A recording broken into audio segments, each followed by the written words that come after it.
filming from the truck. Alright guys, here's the Legend on 3'S. I got a heavy GoPro on the back. Hopefully it don't tip over. Let's see what we get.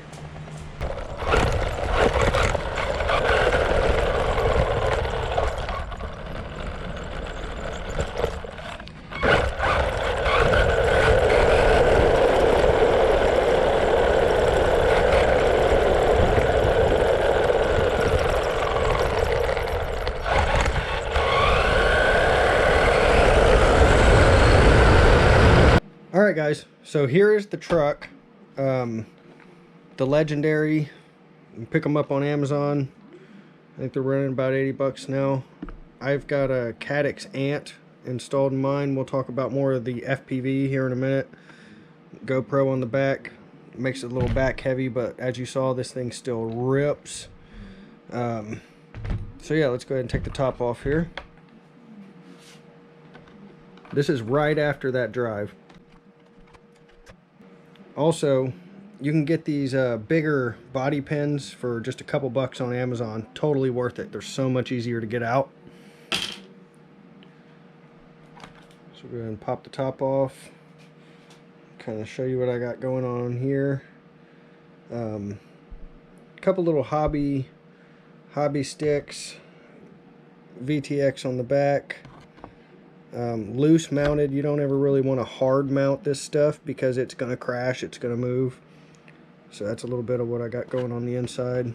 Caddx Ant. You want a small camera with a wide field of view. So with this, I can see the tires on both sides and I can see the hood, so I can see where I'm going. Now here's the truck itself. Got a 3'S battery on there. That's what I was just running outside. Sorry, trying to get a better view. Let me go ahead and take it off, and then I'll show you some more of the mods on the inside of there. Alright, so here's what I was just running. 3'S battery.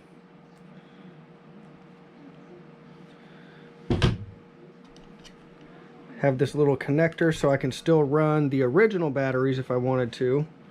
Yes, the extra little connector. Now the star of the show is kind of back here. This stuff does get hot, so if you haven't just kind of popped that little piece of plastic off the back yet, you're going to want to do that.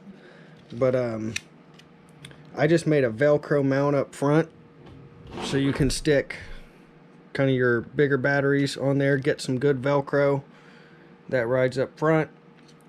And in your bag of parts, you get 2 extra little cups. So I just double stacked these on the front end, and it really makes that ride better with the extra weight.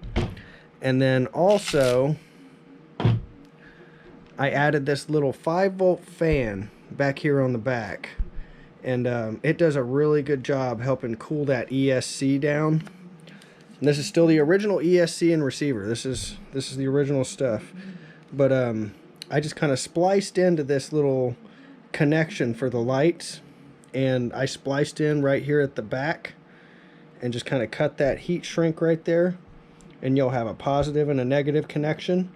And then add your fan to that, and then you won't have to add another plug or anything. So you'll still have the same plug, and this little blower runs. So I'll go ahead and show you the blower now. We'll do it on 3'S.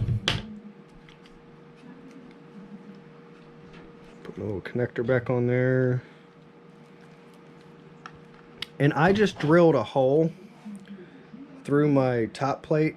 You know, eventually if you wanted to go brushless or something, you could put a receiver down in here, because this is currently just a void. So you could put whatever you wanted down in there. But I drilled a hole, so you can just put whatever and it's still sealed. You can drive in the snow a little bit without getting too crazy. I just stick that on there. Alright, original remote.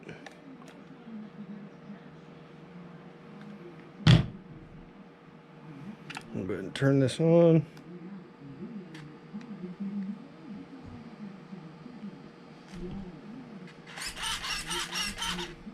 Got steering. And I don't know if you can hear that.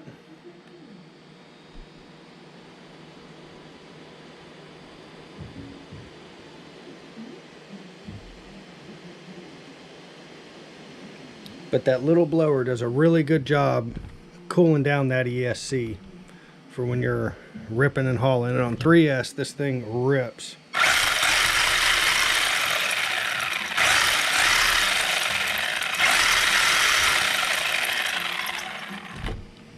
Really, that back right tire, this one's starting to balloon a little bit. But yeah, this thing runs, and I've ran it probably 5 times on 3'S, something like that. I never go too hard. I always give it a break. But yeah, take care of the ESC. Make sure it doesn't overheat. And you can run this on 3'S. As always, play at your own risk. Thanks for watching, guys. See you later.